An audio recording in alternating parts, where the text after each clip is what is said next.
Baylor men's basketball is adding someone new to their staff. I apologize for looking down because I cannot memorize all this stuff.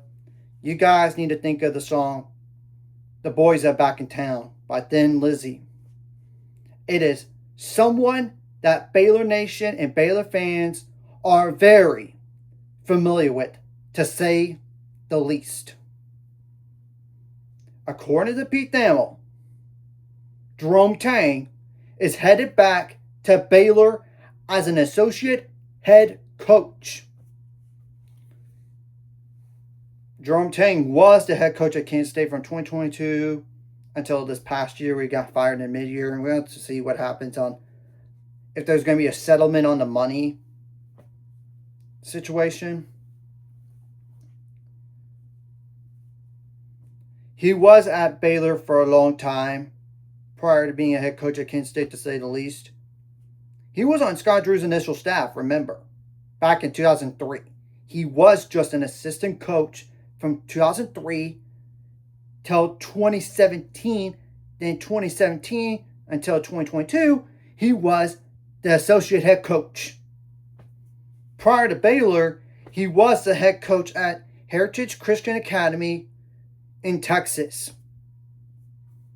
He was instrumental, to say the least, on how Scott Drew turned around the Baylor men's basketball program literally from the bottom up.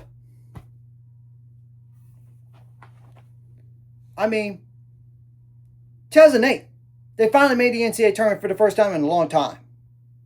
Look at his recruiting in general. Look at the success in the NCAA tournament, too. I mean, Elite Eight and Sweet 16s. And obviously that national title in 2021. I wasn't exactly sure that Jerome Tang would come back to Baylor after being fired at Kansas State, to be honest. I would have thought maybe Alvin Brooks III would come back once he decided to part ways with Kentucky, or even like a Matt Driscoll, who was the interim coach at Kansas State. Would he come back to Baylor too? Obviously, both of those went to NC State.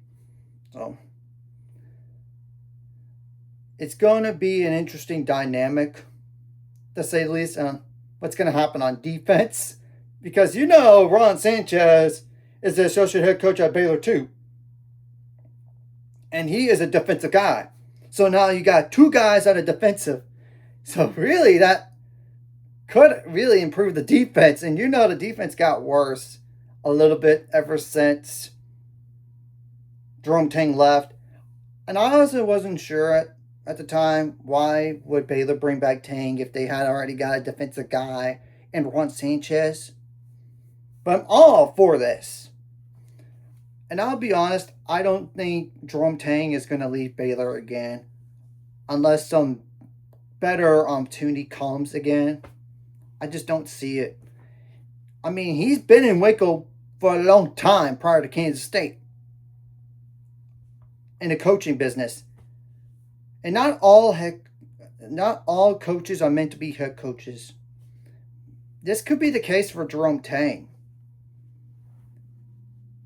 So we're going to have to wait and see what else happens potentially on the staff, if there needs to be other changes. And obviously Baylor men's basketball only has like 2 roster spots remaining. Probably one of those is a developmental type. I don't know what's going to happen with J.J. White. If there was like a waiver issue. Because he only played like 4 games last year. And he went to JUCO prior to Omaha. So we'll have to wait and see. And honestly, the 5-5 is not going to impact this year's senior. So don't expect Cam Powell back. And apparently also, the Dylan Mingos injury situation might not be as severe as people would have thought, to say the least. I think, honestly, somebody exaggerated it to Matt Norlander, and he ran with it. This is just me talking about that situation.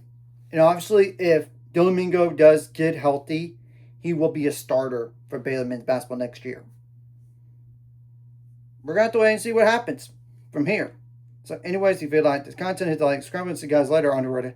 8 subscribers, goals, ultimate goals, dials, and more. Some remind this course like video comment very really helps YouTube algorithm. Some more people see sharing the video does up as well. Some more people can watch it. If you're watching and not subscribe, hit subscribe button for the notification bell as well.